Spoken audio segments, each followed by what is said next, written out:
All right. Here we go, back again on the other side of the coin.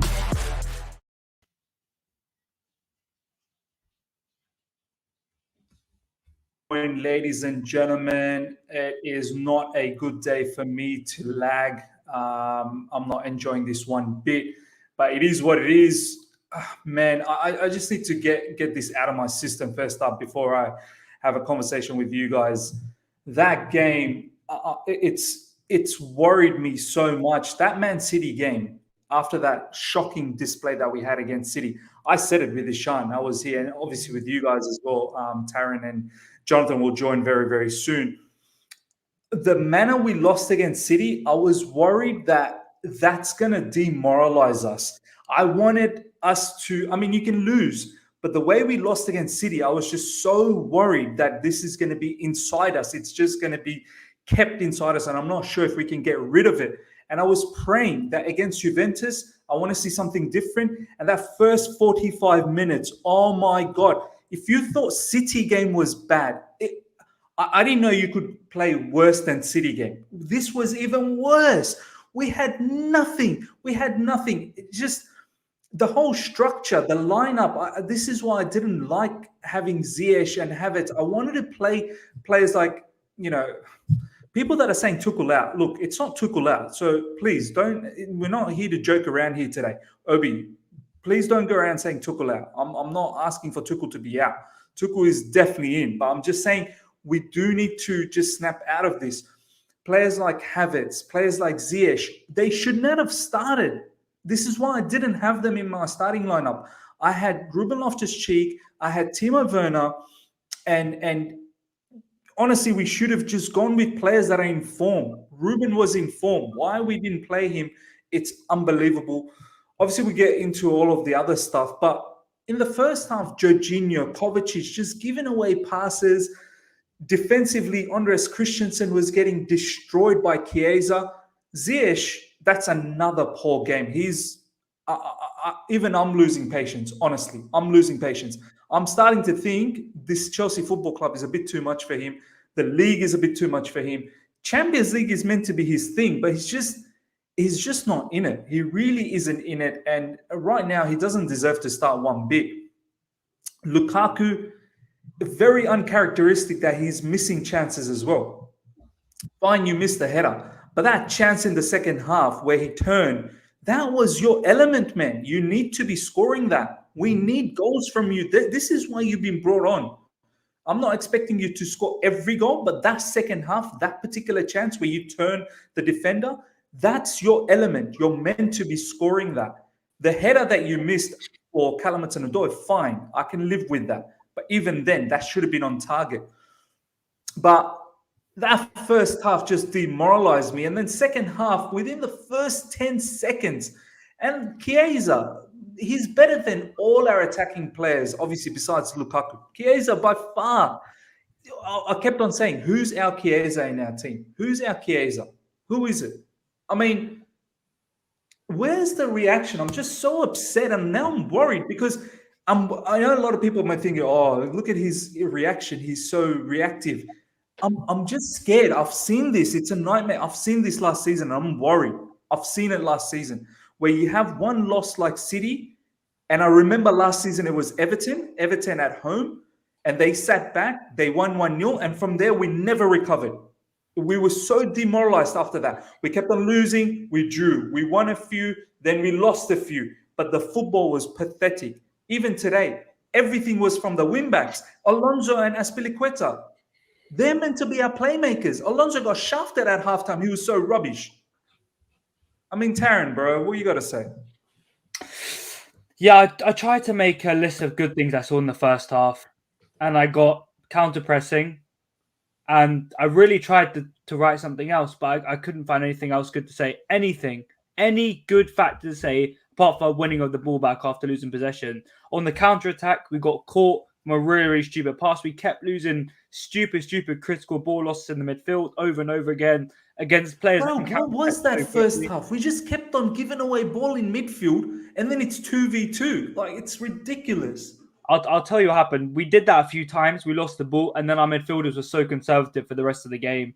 And we'll get into this player performance later, but I just felt after the few Kovacic kind of mistakes, I felt like he was relying on Rudiger to overlap. He wasn't taking any risks going forward.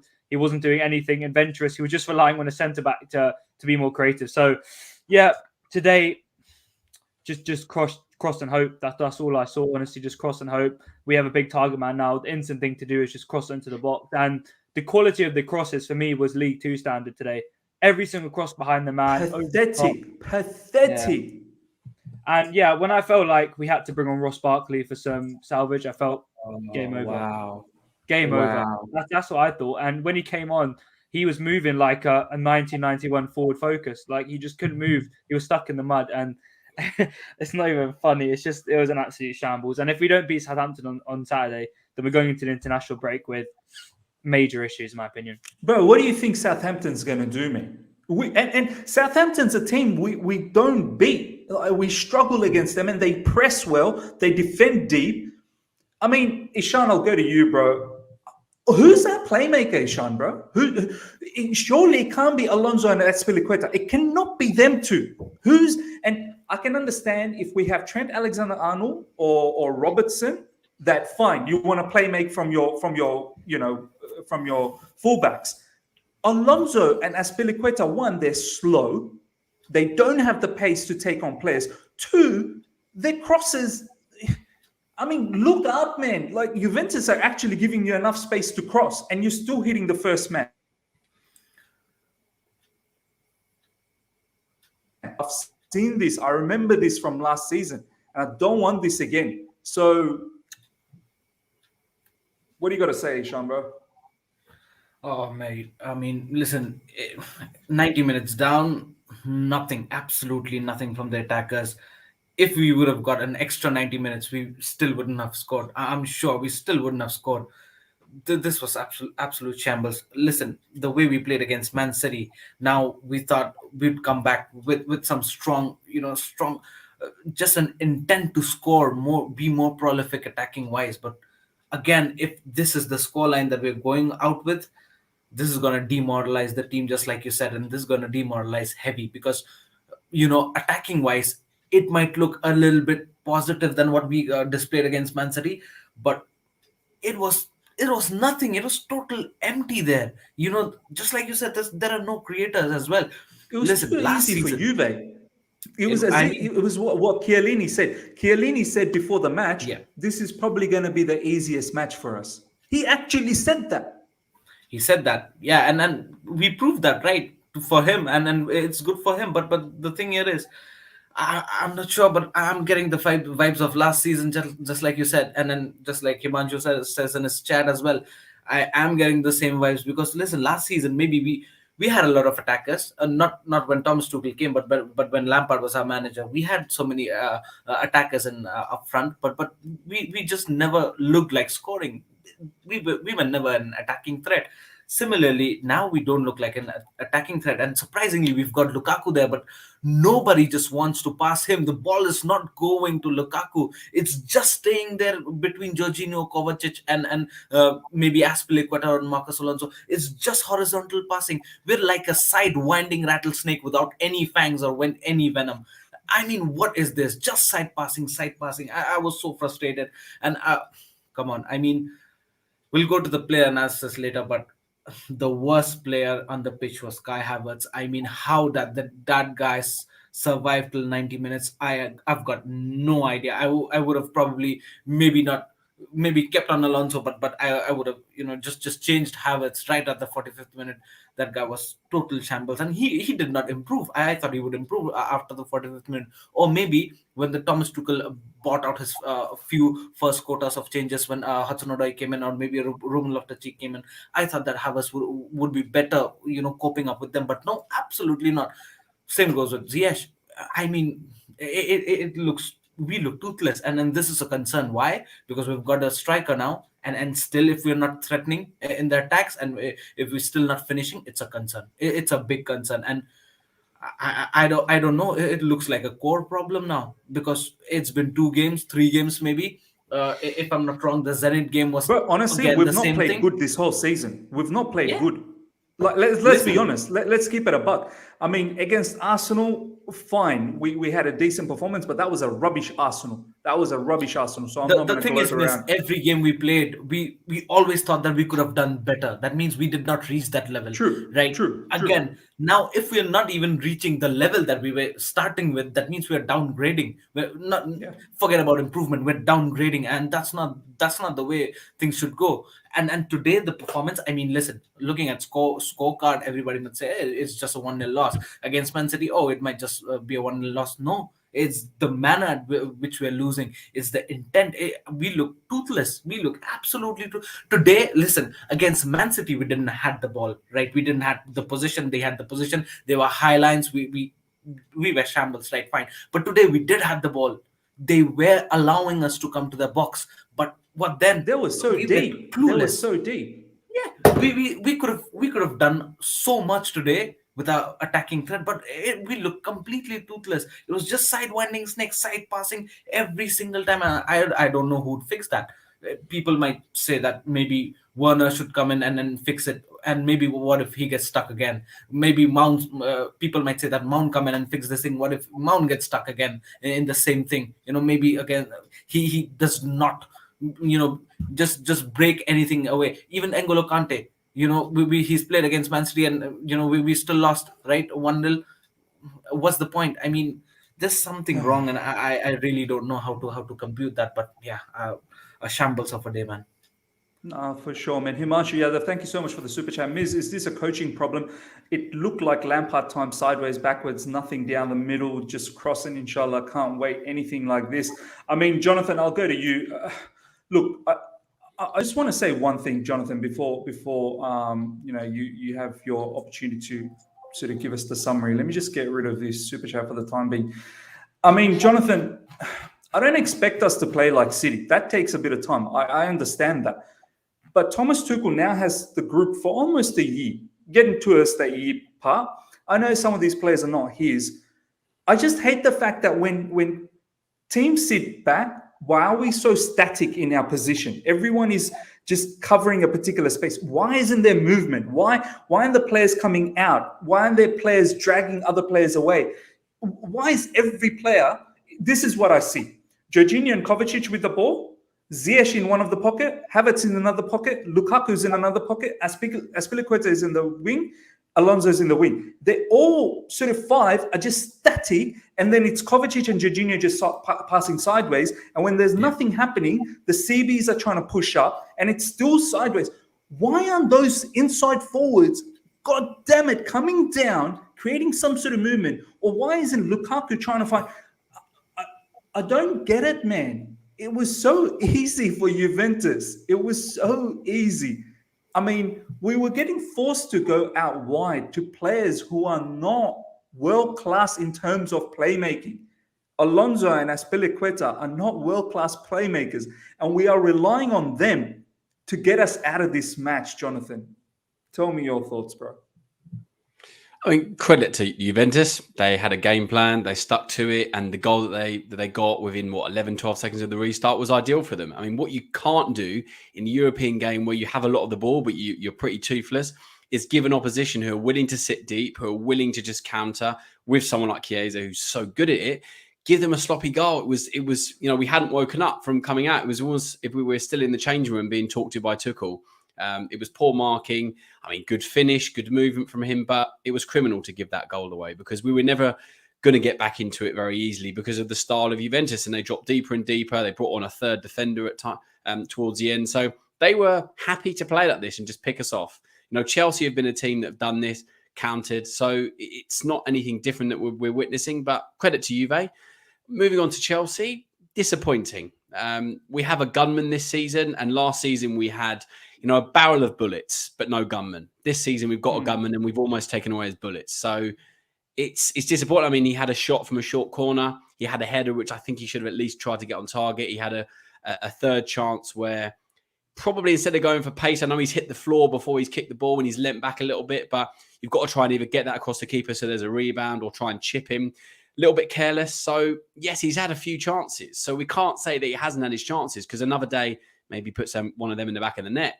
You then look at Havertz and he's had two headers. One of them's got to go on target. The one at the end, it's just careless. So it's not to say we haven't had chances, because yes, the crossing wasn't great. Yes, we didn't get in and around them, but we had 4 or 5 chances to at least score in the game. We should have got a goal, in my opinion, from the chances that we created, albeit from corners and crosses, which isn't really good enough. Why are we waking up after 1-0? Why does it need, like, should we go into games just 1-0, just give a goal to the opposition and then say, let's start the match? Like, what is that mentality that we will wake up after 1-0? Like, all the things that you've just mentioned, the chances, they were all after 1-0. Why?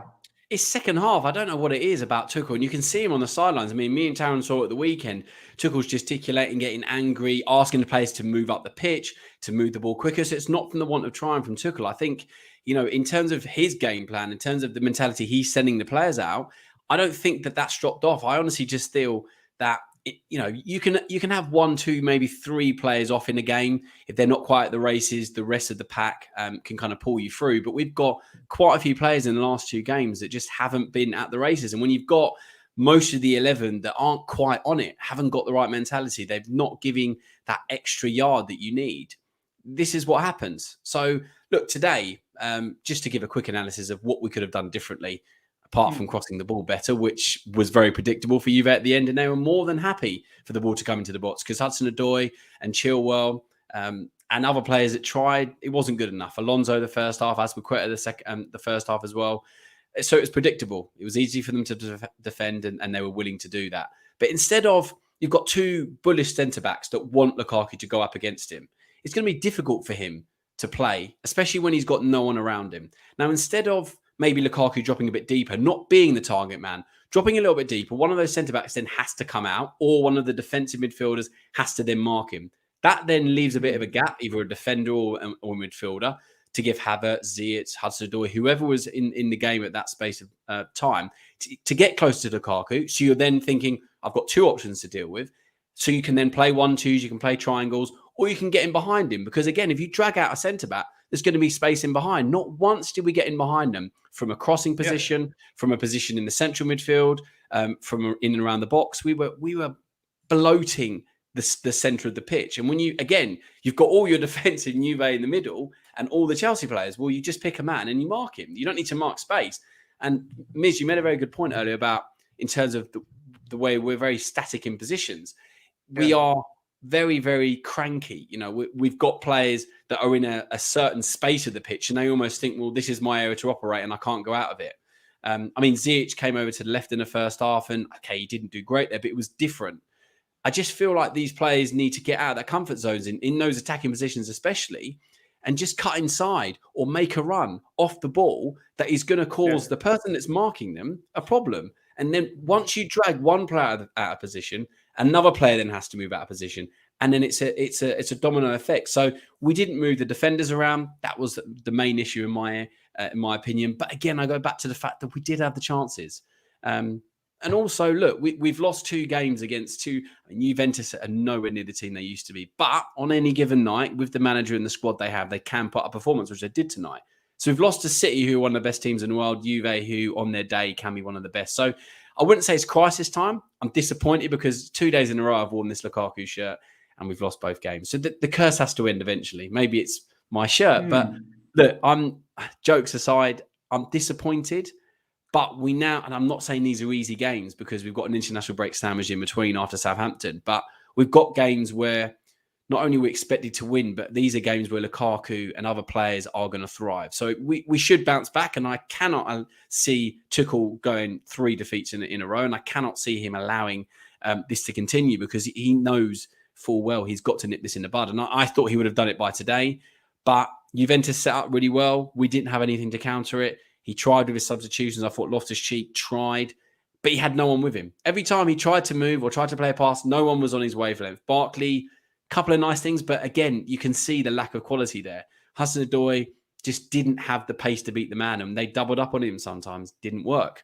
You got Chilwell who came on, made a little bit of a difference, not much. But again, when you don't have someone out wide willing to run off of Chilwell, not going to work. No Werner, maybe it's a surprise. But yeah, it was disappointing to that. It was interesting to see Chalobah in midfield as well. I thought I would have maybe continued with that, but yeah, it's it was disappointing, wasn't it? It wasn't, the result we wanted. It gives them control of the group. But we've got Malmo now, home and away. We've got Juve at home. So we have kind of still got destiny in our hands. And we should still, in my opinion, top the group. So as much as it's not all doom and gloom, in my opinion, things do need to change. I just, every game that goes by, Mount gets better when he doesn't play. Ziyech gets better when he doesn't play. Hudson-Odoi gets better when he doesn't play. And then when they play, you go, well, it's not good enough. So it's a balancing act for me. And I know I've ranted on a little bit here, but I just feel like Tuchel has got to change something, or the players have got to start taking more responsibility on the pitch to just think a little bit outside the box. For me, first of all, Varun, thanks so much for the super chat. Very disappointed, guys.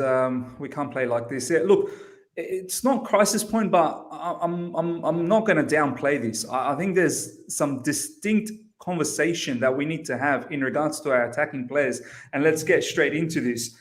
Taron, let's talk about Hakim Ziyech. I mean, I completely get it. What Jonathan's saying. It's not crisis, but at the same time, I'm not liking the trend of our football.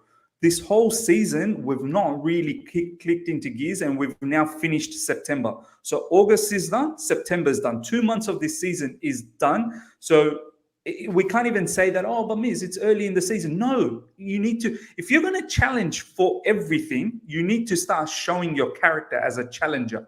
At the moment, we can't just be giving these excuses, but, we played City and we played Juventus. No, we're going to play these hard teams. These are the teams that we're going to have to beat in order to win big things. And if we can't play a good brand of football, which we are not at the moment against these big teams, forget about the big teams. Even against the lower teams, I don't think we've played magnificently. Spurs, first half, dominated us. Only in the second half, when we made some changes with Kante, that things started to look good. Zenit probably should have, you guys were in the game. They probably should have been up at halftime. They really probably should have been up. And then we got away with a clutch goal from Azpilicueta's cross. Lukaku puts it in. And then the list goes on. Aston Villa, they probably should have been up against us as well. Taron, let's talk about Ziyech. 4 games now that he's started in recent times after he's been injured. I can't advocate for him to start anymore. I really cannot. And I didn't want him to start this game either. I wanted Ruben Loftus-Cheek and I wanted Timo Werner up front. I wanted Lukaku, Werner up front. I didn't want to give up on that 2 up front just because we saw that game against City. That was not an example to get rid of that whole plan. I thought the issue with that particular game was that no one was supporting Lukaku and Werner. There was no supporting cast. So I thought, okay, put in Ruben Loftus-Cheek and give Timo Werner another chance up front. Ziyech, for me, he does not deserve to start any longer. Whatever game he gets off the bench, if he can impress, that's the only way back for him. And if he continues like this, he's going to have to go because this is not the quality that we need.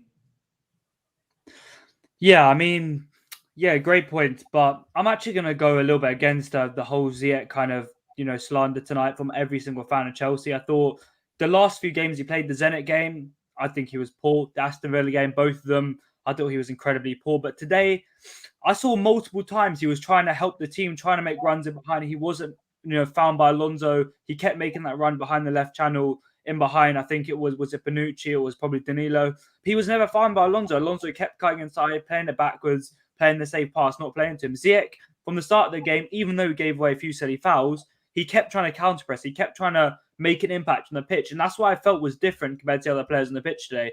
We're going to go through pretty much every single player, I'm pretty sure, in this review. But I think with Ziyech, I actually saw some kind of intent from him today, intent to try and play more games in the future. He kept trying to pick up the ball in good areas, try and whip crosses in.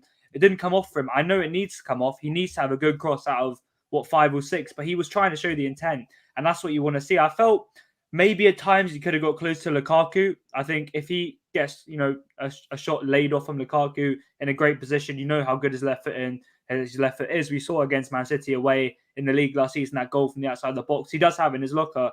But I felt Tuchel kind of instructed Havertz to kind of play off Lukaku and Ziyech to kind of drop in between the lines, which is what we lacked in the Man City game. Drop in and try and help out and overload the midfield at times. And I thought he was actually much better than people are making out. I understand people are, slandering him and stuff like that. But I'm actually going to stick up for him today. And I thought he was decent. But, to talk about the attack. He was decent. Ziyech I was thought he was decent. Yeah, man, I thought it was decent, honestly. And I'm the first person to criticize any player who doesn't play well. In the Aston Villa games, I said I did not rate performance, but I actually rate the intent from players when they try and create something and try and put crosses in, try and win fouls, try and win the ball high up the pitch, and that's what he was doing. And that's what I saw today. And I thought But Havertz what should have about been all the subbed off fouls he because was giving away unnecessarily? I didn't feel it was unnecessary. I didn't feel. I thought if we would have, if he didn't concede the foul, it would have been a dangerous counter attack at times. And you saw when players were too scared to give away fouls in some areas, it led to a really good goal scoring opportunity for some of the players. So I'd argue to Ziyech's defense today, but like I was saying before, I feel like since Lukaku's come in, the fluidity in our attack has gone down, and I think it's fair to say that last season we saw players playing on the right, playing down the middle, playing on the left, interchanging a lot during the games, moving defenders around. You know, Ziyech, Havertz, even Ziyech and Mason Mount a lot did it. But with Lukaku, I feel like he does just kind of stand there at times and just expects the ball to come to him. I rarely see him drifting over to the right and trying to take someone on, you know, opening up space. Like Jonathan said, dropping deep sometimes. Yes, you can always stand forward, but you need to drop deep sometimes to drag defenders out. So I feel like the fluidity in our attack has died down. And it's just like we have a target man, we're going to play off of him and hope for the best, which is not what we want to do. We're not a team. We have a great manager who can put great attacking tactics out there and play interchanging attacking football. And we're not doing that right now. And like you said, Miz, I feel like this season, people are going to shove it under the carpet, but I think we haven't had a good game. And we've won games. People are saying you need to win games as title winners. You need to win games where you don't play well. But I generally think that we haven't had a good performance where we can say we're dominant and we've really deserved to win the game from the first half to the second half finish. So, yeah, it's a massive issue. These losses were coming, in my opinion. Villa at home, they missed crucial chances. Many other games, teams missed crucial chances. Zenit could have beat us. Even in the Carabao Cup, we could have lost. Jonathan, we saw that game. Villa had 5, 6, 7 chances to beat us. So, yeah, I knew the losses were coming. And I'm not going to blame Ziyech for the loss today. I'm not going to blame him. I refuse to blame him. I'm going to have to take the blame upon other players. I don't think anyone's blaming Ziyech for the loss. It's very harsh to blame one player on the loss. The entire team was rubbish. I'm more talking about the sense that what I saw, simple things in terms of clinical passing, looking up and looking for that key pass to Lukaku, looking for the passes to Havertz. It's just, and he was slow as well. Like he kept on going towards Alonso's side. So I'm actually surprised that you thought that he was quite decent. And this is coming from a person that actually likes the way Ziyech plays. So it's interesting. I mean, Ishan, what do you make of Ziyech's game before we go into Havertz as well? Because for me, Havertz wasn't great either. But for the reason why we brought in Ziyech, he kind of looked like he was playing centrally for the first 5 to 10 minutes, more as the 10 behind Havertz and Lukaku. So you got Havertz and Lukaku, you got Ziyech, and then you've got the two the double pivot. And I thought his role was quite free. He could move around. But then all of a sudden, as soon as Juventus applied the deep block, it's like Ziyech, he didn't want to, find those riskier passes. He didn't want to go through the middle. He just kept on going towards Alonso. And he himself kept on going towards the left side. And his crossing, for something that he's so well known for, weren't on target. And then he goes on the right side. He cuts back in, whips in the cross. And once again, those crosses are going nowhere. So what do you make of his performance, bro? I think so. The attacking tens are the ones who are inconsistently performing. I don't think so. They've been up to the mark, and they're the main reasons why we're losing this. And we're not just converting maybe the counter attack, the transition, or maybe the possession game style into a proper attacking and converting those. Be a little bit more clinical and in attacking wise. And today was another game where we saw Ziyech and Havertz had a poor game. In my opinion, Ziyech again did not do what he's supposed to do. I think so. In this initial stages of game, when the first half, just like you said, he was playing on the left hand side, but a little bit more down the line, where he was trying to cope up with Jorginho and Kovacic, trying to take the ball from them and then lofted into Lukaku, but that didn't work. Again, in the second half, once we conceded the goal, Ziyech looked totally desperate to do anything and everything that he could, but it just did not click. His passes were off. He had so many misplaced passes, and then again the fouls as well that he was trying to commit. uh, did not make any sort of sense to me. And I thought initially that Ziyech wouldn't start, because we knew the fact that Ziyech is not going in a good form. He's not having any sort of good game time whatsoever. So initially I thought it should have been at least maybe Werner ahead of Ziyech, but I didn't think Ziyech would start, but he did again. It's not been a good performance from Ziyech as well, and then if it was, then maybe Lukaku would have got at least a little bit more balls that we saw from the game, but it's the work of Ziyech to deliver some balls to Lukaku and then create something out of nothing. But it just did not happen. Ziyech looked off to me, and especially the second half, it looked totally. eh, the amount of minutes that Ziyech played in the second half, it looked total desperation to me. All the passes were, he just tried to make a pass and just try to release the ball and hope for the best, but it just does not work like that. And like you said, when he once went to the right hand side, just he was just going on and flipping in process, which just did not work. And that started giving me the Lampard era vibes, when he was our manager, and that's what we were doing, just crossing and inshallah, and it never works. So that's the thing. Again, Lukaku also, I would say, is that when you know that attacking mids are not doing the best, they're not delivering the balls to you, maybe Lukaku could have dropped in a little bit more like Warner does, and then maybe help create something. But even he didn't. He was just staying there, and it was static. Whenever we had balls with Kovacic and Jorginho trying to do something, all our attacking tens and Lukaku was just static. They did not move around. There were, we could see a Bonucci and a Delict and the other guys as well, the defenders as well, just surrounding them, and they just did not move. If you don't move, how are these guys gonna create something? And they had no options but to pass each other as well. But talking about Havertz's performances, I think so. This is by far the worst performance I've seen from this guy. The absolute worst performance. I'm shocked, because I wanted this guy to start today, and he did. I thought he'll improve, because he comes up with good goals sometimes with big teams. You would see the goal against Liverpool. He just scored out of nowhere, and that gave us a momentum. But today I expected a goal from Havertz. Even if not a goal, I just expected him to compliment Lukaku, but he didn't. He never did that. So many times he got dispossessed, misplaced passes. He just got run through by Bonucci and then Delict so many times. Delict was just all over him throughout the game, and I was really surprised the way Tom Tuchel wanted him to play the whole 90 minutes. I didn't get that, because for me, he was the first guy that I would have replaced. Maybe bring in a Werner, or at least a Loftus Cheek, or maybe a Hudson-Odoi. But yeah, Kai Havertz for me today was the worst performance. But I hope he gets back. He's a talented player. We all know that. It's maybe we can just hope that it's just a bad phase that he's going through, and he'll just pick himself up and then come back to form. He's a talented player, and that's why we bought him. We thought that he would be one of the top talents, maybe the best young player of the year. He would be going for that, but it's not looking like one. And today's performance was just shambles, and I'm shocked today. But I fingers crossed. I hope and I pray that he gets good, because miss now, as I can say, the attacking mids are the biggest problem for us. It's a concern, and which is exactly contrary to what we had last season, because last season we didn't have a proper number 9, but we had these number 10s performing at the level best. We had Mason Mount, who had a wonder season. Kai Havertz, coming in with clutch performances. Ziyech being one of the guys who was on the score sheet time and time again, even though he had some performance here and there, but he was scoring big goals for us. Timo Werner, just look at the number of assists that he was providing the last season.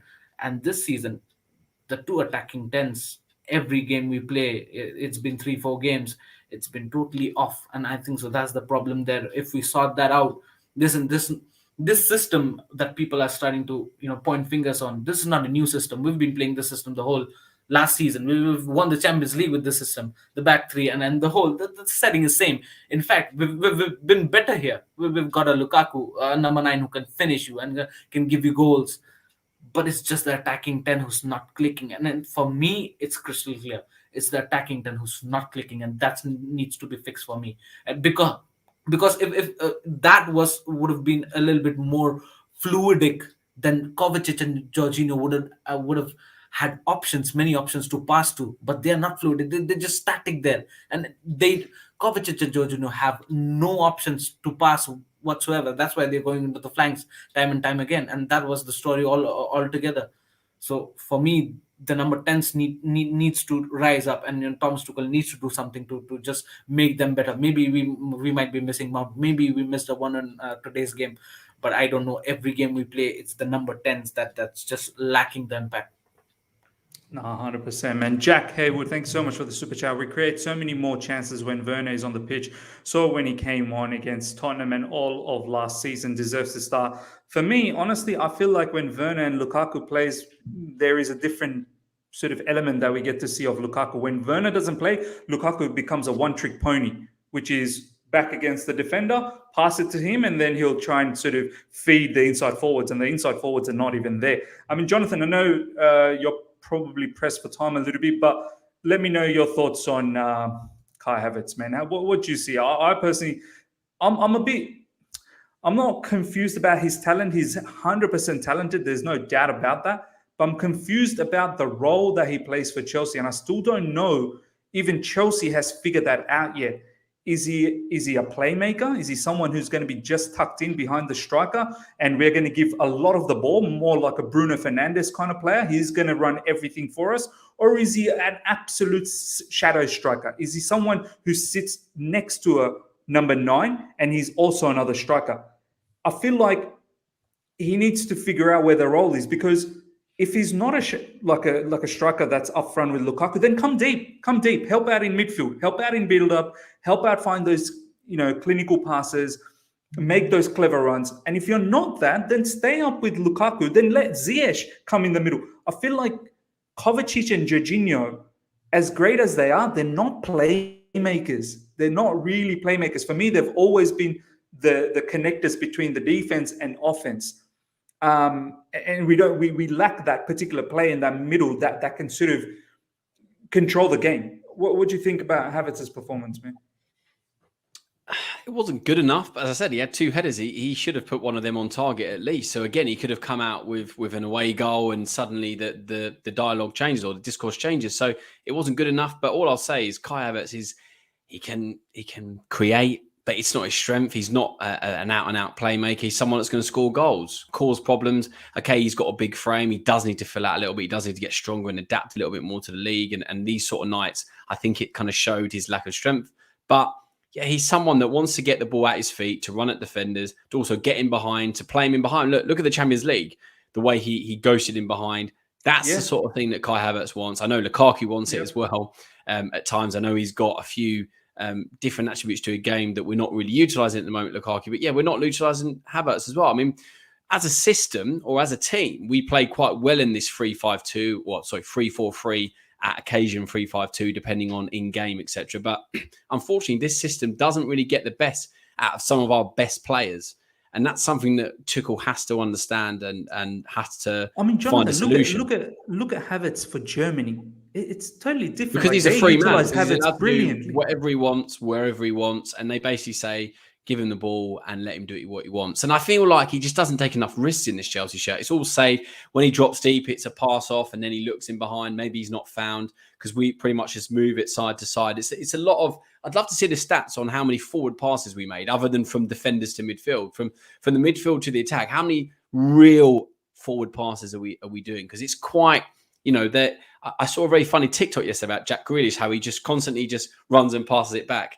I don't know if anyone's seen that, but it's almost the same with Havertz and some of our attacking midfielders. They kind of shivvy up against the defender. Hudson-Odoi did it against today. They sort of touch 3-4 times the ball.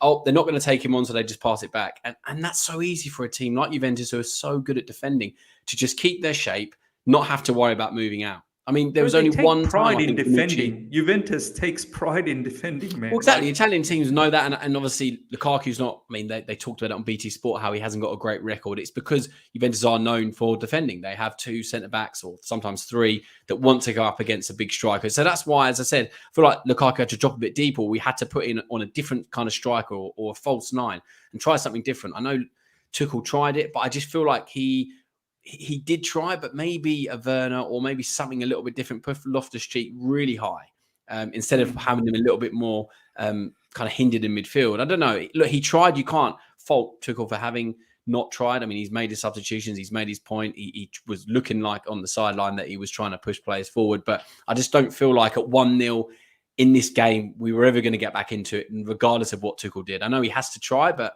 it was very difficult to get back into that game after, watching the way Juventus were happily playing for that 90 minutes. The way they scored was perfect for them. So, yeah, Havertz, as I said, I think, we've had Hazard for years where we pretty much just gave him full license to do what he wanted, and we set up to allow him to be the best he can be. And that got us a certain level. And I think Tuchel's learned that a team, the sum of all parts is better than the individual one. But when you've got 2-3 fantastic individuals like Mount, Havertz, you've got Ziyech, Hudson-Odoi, you've got Lukaku, Werner, you've got so many attacking talents in your front end of the pitch that you've got to at least get one playing to their strengths, because otherwise you're just getting 5 out of 10 from all of them. I'd rather have a few 5 out of 10s and 1 10 out of 10. So yeah, it's difficult. It's something that Tuchel needs to figure out. How we can just get the spark back, because last couple of games it's just been a bit, we're all in kind of autopilot. There's no urgency, there's no risk taking, and I just feel like we just need someone to get the ball and run at players. Let's say Loftus-Cheek tried it at times, and I can't fault him at that. I mean, Barkley even tried, not to as good of a quality. Hudson-Odoi didn't really have the impetus, and he didn't have any help. But that's another reason why having Christensen and then Chalobah, players at right centre-back, and then Rudiger at times at left centre-back, those players don't join up with the right wing-back or the right wingers, etc. When James plays there, he gets forward more. When Azpilicueta plays in that role, he gets forward more. They both get to the attack and help out, whereas a Chalobah, a Christensen, and Rudiger don't do that as much. And that's where, again, we're losing creativity, because we're not doubling up in positions. If you don't overload and give defenses a problem, then it's gonna be like today. We are going to see more and more games like this against the big teams if we don't change things in these games. We've got to find a way to, when players or when teams are sitting back and happy to just soak up pressure, they don't give you any space, we have to find something. Whether that is get the ball, 1-2 touch, through to the end of the pitch and then shoot. Because how often did we get to the edge of the box and go, right, let's shoot? We got to the apparently, I just saw someone comment, in the 180 minutes that we've played City and Juventus, one shot on target. Shot on target. Yeah, that's the Lukaku one from the short corner, which was a decent chance, but it's not really a chance. So yeah, it's, as I said, we got to it. We got to the D, or we got to the edge of the box, and we were like, oh, so we just pass it then? Because they were sat back on the penalty spot instead of just shooting or putting a ball and then looking to come off, which, okay, we did a couple of times with Lukaku, but it's predictable to put the ball into him.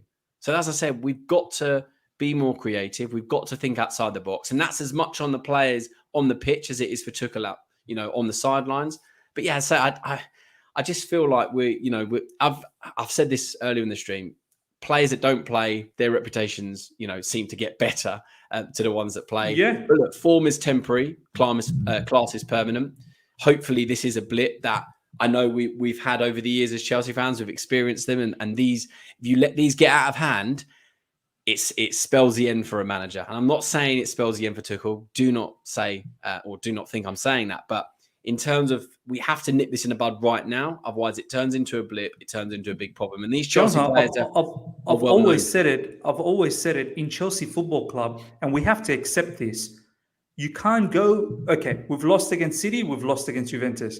You need to win against Southampton now. There is no ifs or buts about it. It can't be a draw. It can't be a loss 100%. You do need to win. Once you go another loss or a draw and you have a 3-game pressure, Chelsea Football Club, we don't. Pressure. Yeah, maybe we don't do that.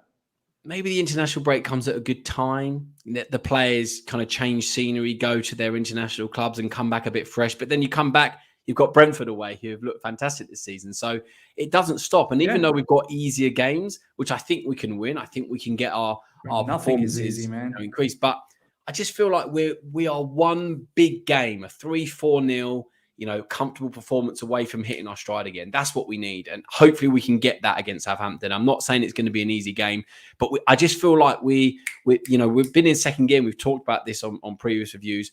We just need it to click. And I feel like when it clicks, it will just give us that momentum to go forward. But yeah, it's not great watching. I mean, you watch both those games, City and Juventus. And my issue is the way we are losing, and then the way we are trying to react to it, which is going wide and crossing. This is my issue. The whole fundamentals of our football that we were playing last season under Tuchel, more technical, more smarter, trying to open teams up. We've sort of strayed away from it, and we are now getting worried when the team is countering us. We're getting scared. As soon as we make some poor passes in the midfield, as Taron said and Ishan said, we revert back to our sideways passing and we get worried. This is what I saw against City. As soon as City pressed the living daylights out of us, we just said, you know what? I'm scared. We don't want to take them on. We don't want to go toe to toe with them. Similarly today, we were off the blocks. We had a lot of possession. But as soon as we made those first few passing mistakes and we saw Juventus with Chiesa burning it up, we got scared. From there, Juventus knew it in their head. These guys are not going to do anything to us. Give them the ball. We've got the pace up front. We've got Chiesa, who was incredible, absolutely destroyed Andres Christensen as well on his side. Christensen didn't have a good game. We'll get to that. And this is what I'm talking about, the mannerism. I feel like we forget the fundamentals of our game. The fundamentals of our game was to be quick in passes, to press, to counter press. Today, every time we lost the ball, it's like we didn't even expect to lose the ball. That's the issue. You look at Man City, every time they lost the ball against us, they won it back because they're expecting it. You can lose the ball. You can lose the ball, so I've got to win it back. It's like we don't even expect to lose the ball.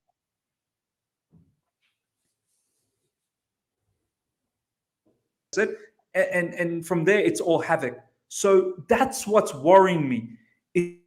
It's all good and dandy to sit here and go, our fixtures coming up, we should be winning. No, it's the mannerism of the way we are losing. That's what really bothers me. It's the mannerism. Boys, I get that. I think Johnathan, one thing I'll just add is, in these games, have you seen a big tackle from a Rudiger, from another defender, or from another player on the pitch? A big tackle, a statement tackle in the first few minutes to go, boys, we were up for this today. Have you seen a player take it past 2, 3, 4 players and drop a shot, even if it goes miles over the bar? Yeah. One of those things in the first few 5, 10 minutes of the game that makes the opponent think, these guys are up for it today. We're starting slowly. That intent. Yeah. We're starting slowly. The opposition's getting set. Okay, you can have all the ball because we know you're great with it, and you're gonna keep it 65% possession, whatever it was today.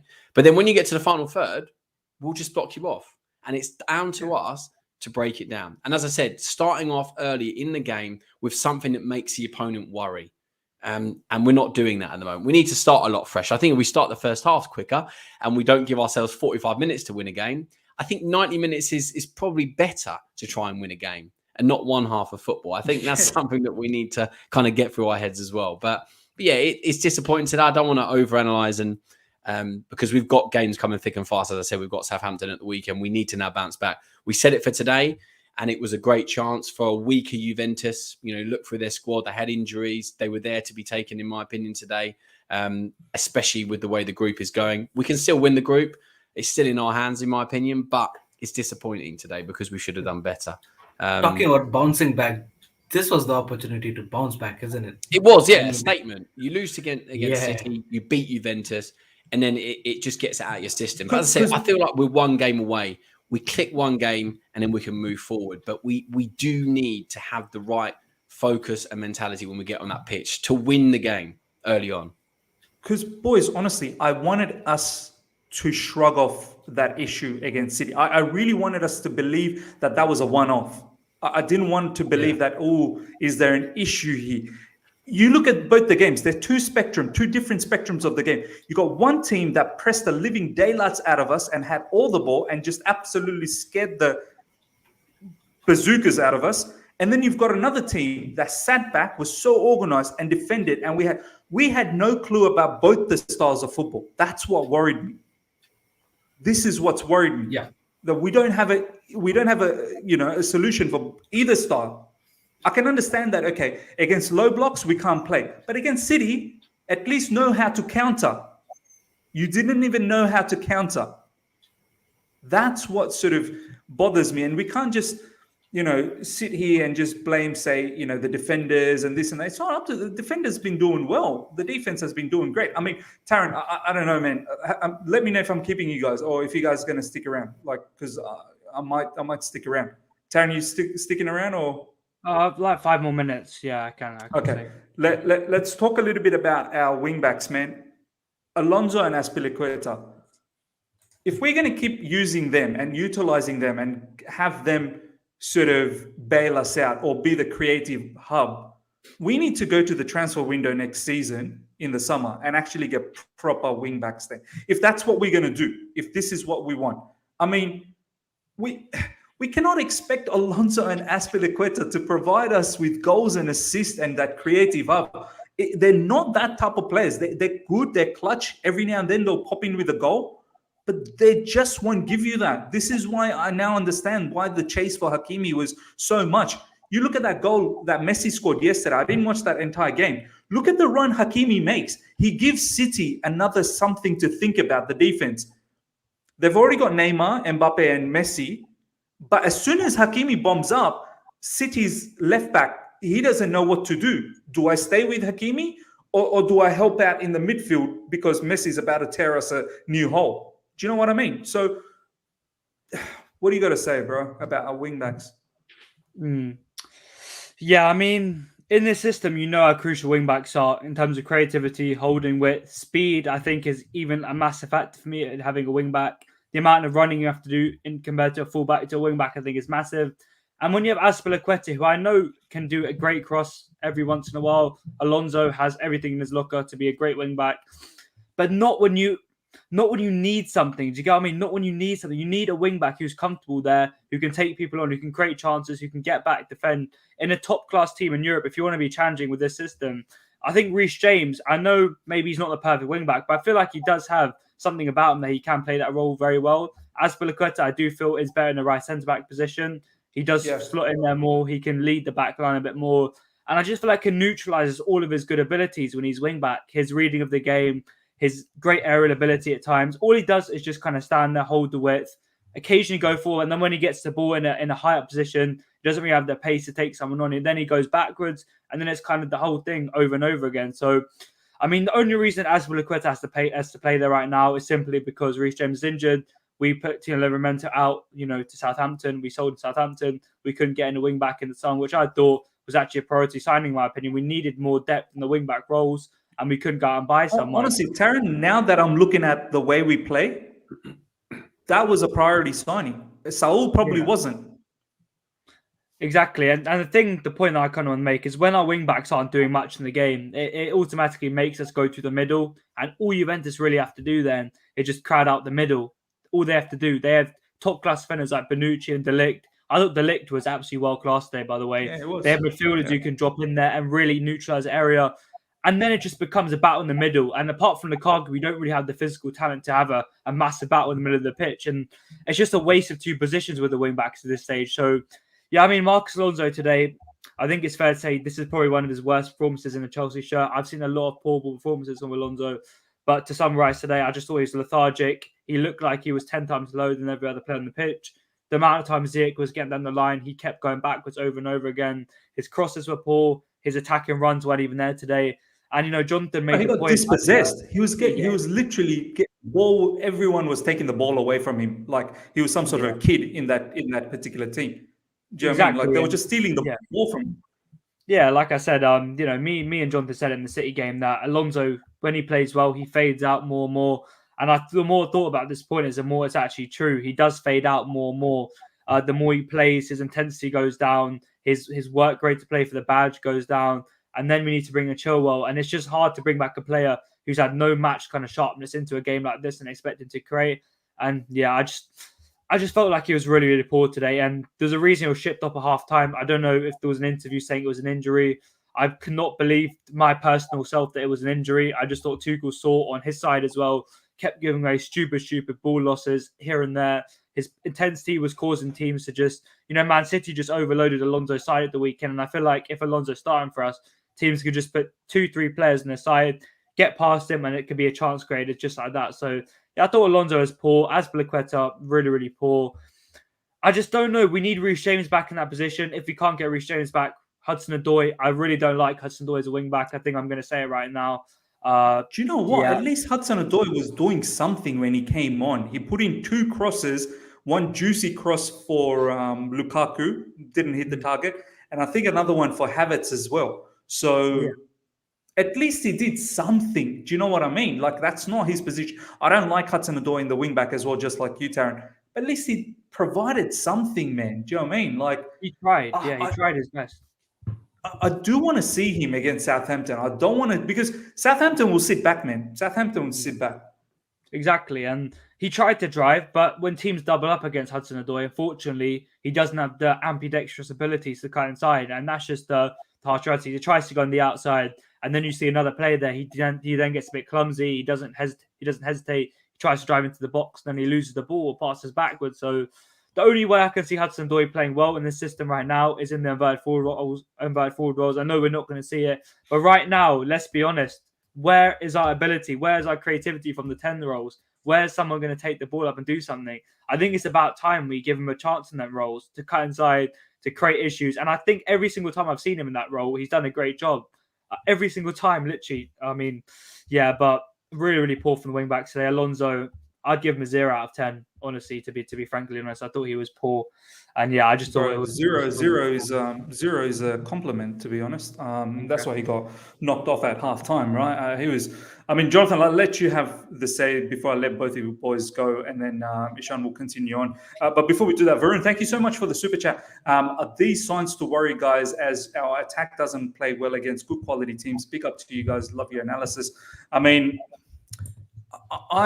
As I said, we've seen 2 different spectrum of teams, top quality teams. One set deep and countered, one pressed, and we don't have an answer. We don't have an answer to these sort of teams, and it's bothering me. We do need to play with the kind of money that we have spent in this particular team.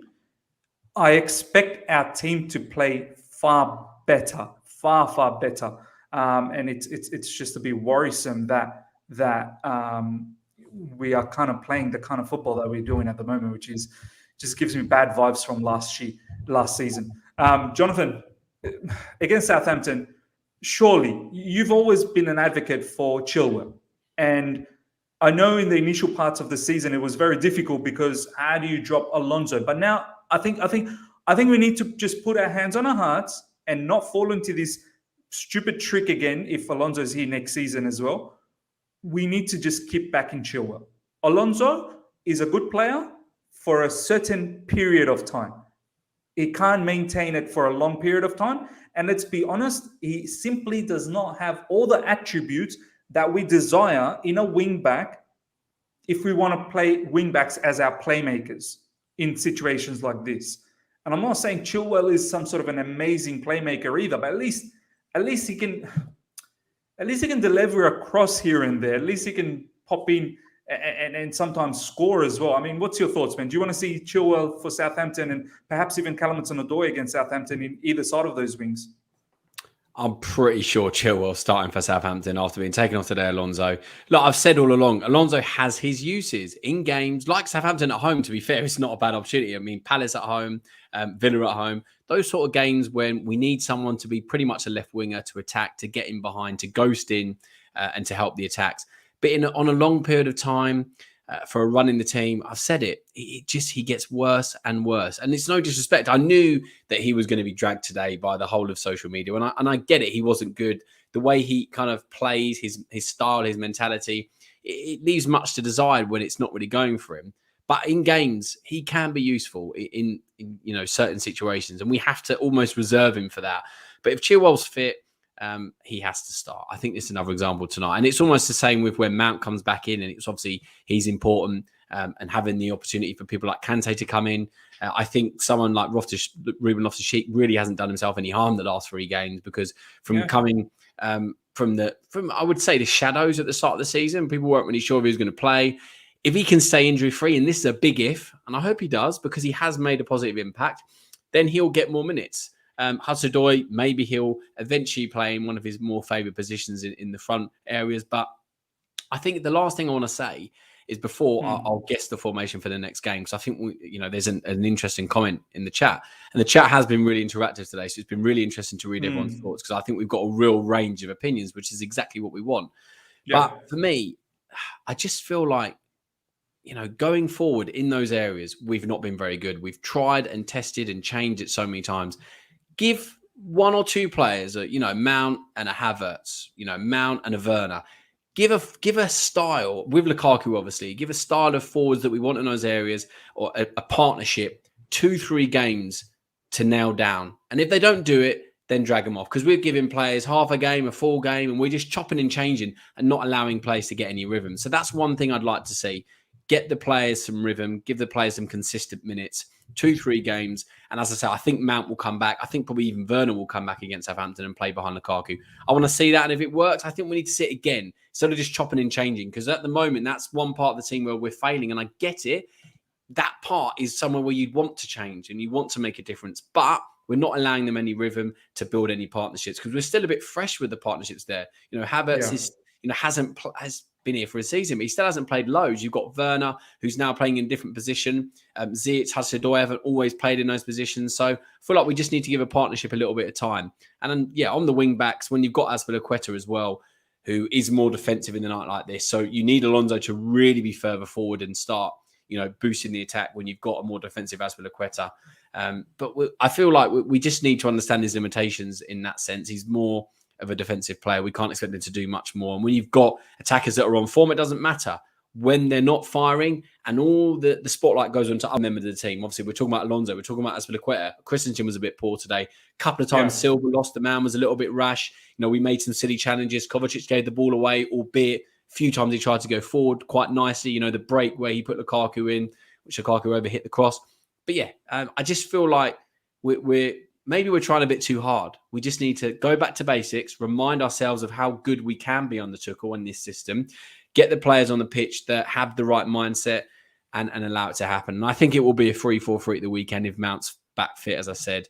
Werner will probably come in behind Lukaku. And I'm hoping for a win, and I'm expecting a victory, because we have to bounce back now. We've said it, as we said earlier for the last game, we now have to. There's no excuses. We cannot lose that game. It has to be a win. So I will leave you on that thoughts. Whilst it's disappointing, obviously great to come on as always. But chin up, I think, everyone. Hopefully we will bounce back, and obviously we'll see you on Saturday. No, for sure. Thank you so much, Johnathan. Taron, I know you got to go as well. Catch your boys soon. Ishan and I will continue on. I've just got a few more things. I just need to analyze this. Get off your chest. Bit of therapy. I feel like I need to get it off the chest. I haven't done a live for a little while, and I'm glad Ishan and I, we can just hash things out. But boys, thank you so much for your time. Honestly, I'll see you guys very soon. No worries. See you later. Have a good day, guys. Bye. Take care. See ya. Ishan, let's try and break this down a little bit. Yeah. First of all, who's our Chiesa, bro? You look at Juventus. They've got a proper game plan, Kishan. They said, you know what, Chelsea? You have the ball. You have it. We don't want to compete with you with the ball. We don't need to show anyone that we can play with the ball. We can play with the ball, but you're better. You keep it. It's fine. You handle it. You got Jorginho, you got Kovacic. You can handle all the ball. No problems. But we're going to defend tight. We're not going to allow any of your players to have any opportunities. And we are going to try and sneak interceptions and then burn up the pace with Chiesa up front. Bernardeschi was helping out as well. I mean, Chiesa, Ishan, for me, is better than Ziyech, better than Havertz, better than Hudson-Odoi, better than Timo Werner, probably even better than Pulisic, who's injured. So, I mean, Chiesa's a phenomenal player. Who's our Chiesa? Ishan? Who's our Chiesa? I don't know, man. It's so frustrating, man. That's what we've been talking about right from the beginning of the season. That our number 10s absolutely looks dead food. I mean, nobody's clicking. And like I said, I'm not even sure if I can claim at this point of time that Mount would solve this, or a Werner would solve this, or maybe a Pulisic would solve that. I don't know, because nothing is clicking at the moment, and it's just the number 10. And if thankfully that our double pivots are still intact and they are trying to do what they're trying to do. But think about this, miss. What would our double pivot do if they got nobody in front to pass to? They But there's have to no pass movement. somewhere. There's no movement. There's no movement at all. And miss, this one thing I would like to raise, and it's an interesting one, and I'd like to hear your views as well on this, because this is something which even I'm starting to maybe think. There are a few guys in the live chat as well who's raising this question. This thing, the number 10s and the scarcity of our attacking, and the impact that these number 10s are bringing into the pitch right from the beginning of this season. We've seen just this season. It was not the case last season. Last season, our number 10s were flawless. They are They the were ones who were good. driving. They were very good. They were good, and they were the ones who were driving all the attacks, and they were the ones who were controlling the whole attacking up front, be it against a low block, be it against high lines. They were doing their work. This season, what has changed, except Lukaku being there up front, is the thing. Do you think, Miz, bringing Lukaku in, who's now maybe he's being either a target man or a guy who maybe holds back and tries to pave spaces to the number 10s, and then try to create something? Do you think this is not working? And do you think that is it because of Lukaku that our number 10 are getting lethargic, getting negligent, and they're getting absolutely lazy, and they're just static? Do you think that's the reason? Because that might be the reason. That might be the reason mentally. You never know, because they might say that, listen, we've got a number 9 to finish, so maybe we do not have to run that much. He might do the thing for us. Is that the thing? Do you think that is the case?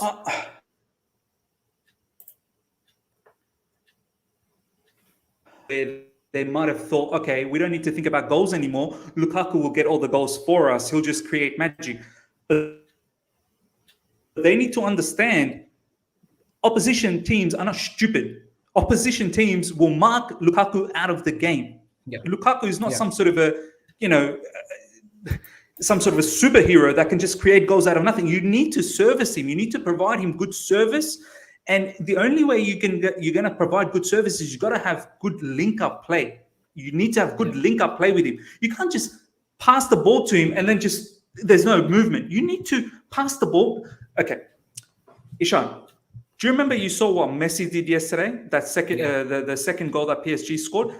Messi runs, and I know there was a lot of space there. I get that. This is not the same situation, but Messi passes it to Mbappe, and then Messi still follows up, and Mbappe lays it. We pass to Lukaku. Where's the follow-up? No follow-up. No, Lukaku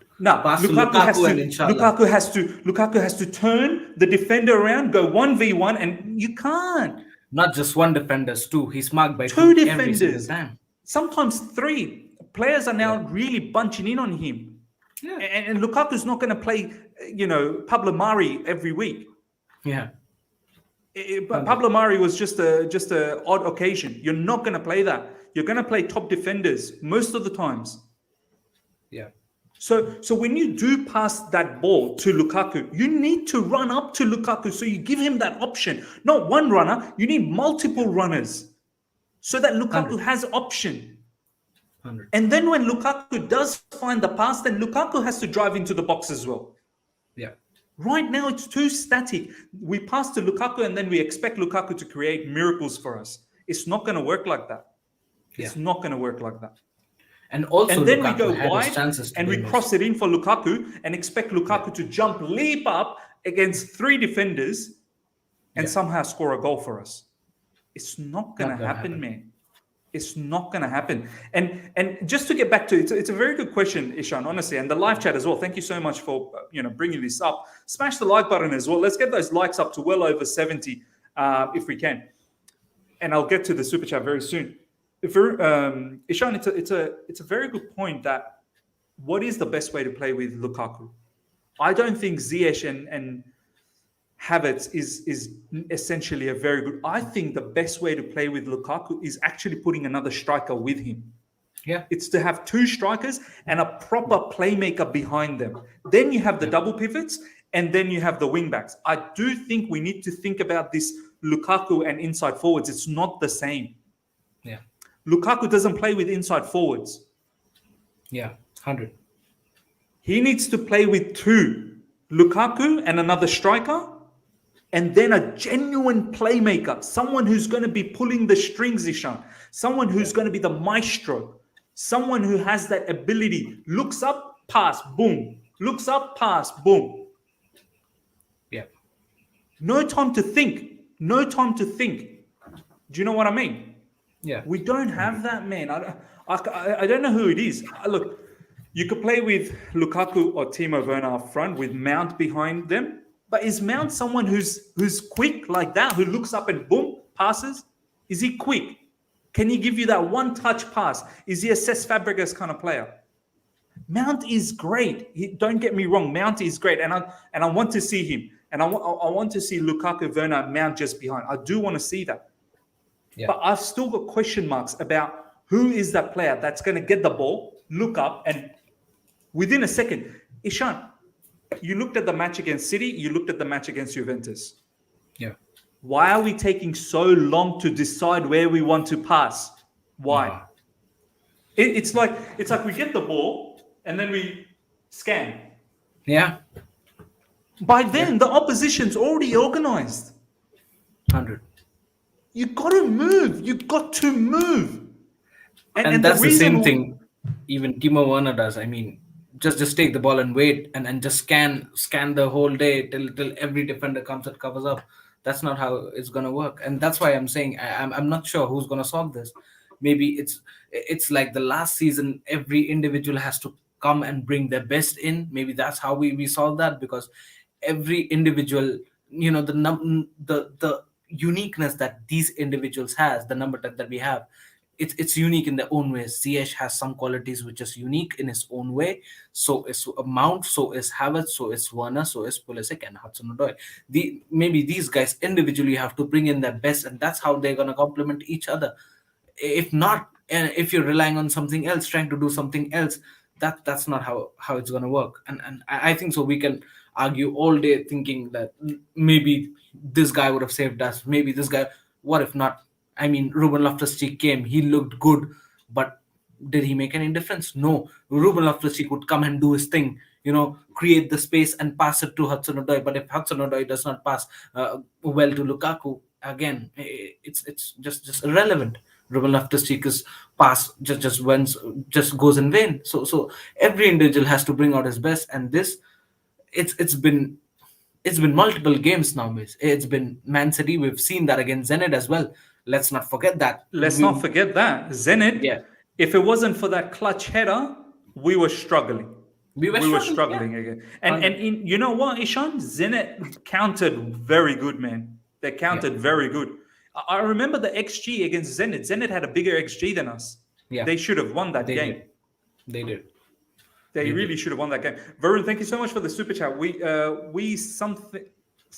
sometimes play Aspi, Silva, Rudy, which are not as speedy as Speedy, so they don't join attack and maybe makes us fearful on the counter.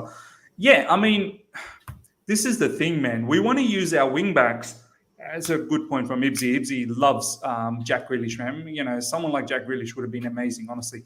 I mean, Ishan, we want to go towards our wing backs, but our wing backs are not speedy, man. Yeah. We do need to think now. I really want Thomas Tuchel to really think about this in the drawing board. The way we want to attack. It's not about the system. It's not about the formation. It's about Ishan sitting down and figuring out, okay, how do we want to attack? If we lose the ball in those attacking areas, how do we then defensively come back into a unit? That's what we need to think about, Ishan. Against Southampton, 100. how are we going to attack Southampton? Right side, left side, through the middle, long ball, short passes. How are we going to do it? Okay, let's say we're going to attack Southampton through the right side. Okay, we're going to attack from the right side. We're going to overload the right side. We're going to play wing backs. We're going to play our inside forward there. We're going to have our midfielders there. We're going to overload them. Yeah. Then do that. But you need to do it quick. You need to do it very, very speedily, because Southampton will sit back and will figure that out. This is what my issue is, Ishan. That the last couple of games we're not really figured out what we want to do against our opposition. Yeah. It's not the formation, it's not the system, it's not having an idea as to how do we want to hurt that team. Yeah. How did we, honestly, Ishan, how did we want to hurt Juventus? Ask me, and the live chat as well. How, from your perspective, how do you think we wanted to hurt Juventus? For me, the way I looked at it, cross. That's the only way we wanted to hurt Juventus. And that's exactly why maybe Ziyech was playing on the left side. Probably the idea was, Ziyech would just give a just whoop in the cross. Yeah, whoop in across to Lukaku, because it's his prefer for this left, and he would have a better angle from the left side when we counter attack that. So maybe did we think that we would try to sit back and allow Juventus to come, and then we would catch them in counter attack? That's not going to work. But even if that thing is, I think so. The most important point that you made is right at the beginning, that you said that we've played two teams now. One, Man City being the high pressing, high line team, and we had no clue whatsoever. We got slapped our backsides off the whole game. Yeah. And this Juventus, where they allowed us to come. Now we don't have ideas how to attack in both the Either scenarios. side. We don't have ideas either side. That there is my worry, and very rightly said, and you just slap the nail on the head. I think so. That is what's concerning me, because any team in this whole world either would be on Man City side, who would press, or be on a Juventus kind of side, who would try to sit back and allow you. Now, if you don't know how to attack, now if you don't know how to take the ball and transit that ball from your midfield to your attacking, or maybe to a Lukaku, you're gonna be clueless for every single team, and that's the worry here. Doesn't matter if you're going to play a Norwich or a Southampton or a Burnley or a Brighton. Does not matter if you do not know how your team is going to transit the ball from your midfielders, from your double pivots, or from your wingers to your striker, or maybe to your attacking tens. You're going to struggle against every single team, and this is going to be the story for every single time. And you're just going to keep waiting there and just waiting there, regardless of what the outcome is. That's the thing. And I don't know, man. We can complain about individual player performances, but the whole team together is not just clicking at the moment. This is what I mean, Ishan. I don't think it's one individual. Yeah, it's a collective. That's why I'm not sitting here and just blaming players, because it's not just that. It's a collective issue at the moment. Yeah, it's going back to that fundamental. Yeah, how it's are we? Not that. Also, miss, it's not that these players are not capable of doing those things. They are well over capable of doing these things. They can do exactly what we want to see. They are capable of doing exactly what Thomas Tuchel wants to see and make us play. And they've done that. It's not that they haven't. They've even done that. And they've done that the last season successfully. And that's why we are the champions of Europe, not defending champions. But now it's just not clicking. And even in his interview, Thomas Tuchel comes out and says that he does not have an idea. I mean, that's concerning to me. See, that's what concerned me even more. Yeah. How Thomas Tuchel now twice against City and Juventus coming out and saying, why are they playing like this? I'm not sure. That's not what I want them to. Because, Ishan, I can't imagine this is what Thomas Tuchel wanted. I can't imagine that. 100. Yeah. He was shouting his lungs off, his throat box off, in the sidelines. He just wanted us to just go out there and make some good impact attacking wise, but nobody was doing that. Are the players not following Thomas Tuchel? Is that the scene? Ishan, if it's that's the the same case, formation, same yeah, system from last season, yeah, but it's like we are scared in the last couple yeah, of games. We are scared. So what is it? And Thomas Tuchel coming out in post-match interviews and actually saying, I'm baffled. I'm not sure what's going on. I didn't want that's them to play. concerning. I will find it very hard to believe if someone is telling me that Thomas Tuchel wanted us to play like that. No, he didn't. No way, no way. No way he would have. You think Thomas Tuchel wanted us to go sideways and not find those penetrating passes? You think Thomas Tuchel wanted the players to be static up front, Yeah. Lukaku, Havertz, Ziyech, all in a pocket just sitting there? I don't think Thomas Tuchel wants that. And Himanshu coming up with a good comment, and that's exactly what's my concern is. That's what I'm fearing here, This because is, yeah, whatever the manager says, if the players are not following, end of the day, you just can't complain, and the manager won't have any idea, because your manager in the dressing room or in the player chart or board chart would be explaining you to just go attack and do your thing, and be critical at the final half, be very clinical with the finishing. But if the players are not following that, end of the day, how can you complain that? you know what, That's the Ishan? thing. You know what I want? Yeah, You know what I want, Ishan? I want to stop this fan base hyping up some of our players and really rip it up. I want now Yeah. players that are actually going to play for the badge and actually going to put in an effort. I want to see a lot more of Ruben Loftus-Cheek, who's putting a lot more effort. I want to see him play, get some minutes in midfield. I want to perhaps even see Chalobah, who's far better, not in defensive midfield, maybe as an RCB. I want to see Chilwell at least get game time in the left wing back position. I've had enough with players like Ziyech and Havertz. They can sit in the bench and come off the bench and impress. First, learn to impress. First, learn to impress, and then you're going to get game time. You're Maybe not going to Ziyech get a and free Havertz ride today- anymore. Yeah, You're not going to get a Ziyech and free Havertz ride today anymore. probably was the worst decision. And Miz, I'll be repeating myself again, but I'm telling you, I was shocked when Havertz did not come off, and I saw Jorginho coming off, but Havertz staying there, and also till 90th minute. I was shocked. Ishan, I at mean- halftime, I said, remove Ziyech, put in Ruben Loftus-Cheek, remove Havertz, put in Callum Hudson-Odoi. Put Callum Hudson-Odoi as a left wing, and then bring in Ruben Loftus-Cheek to be in the middle.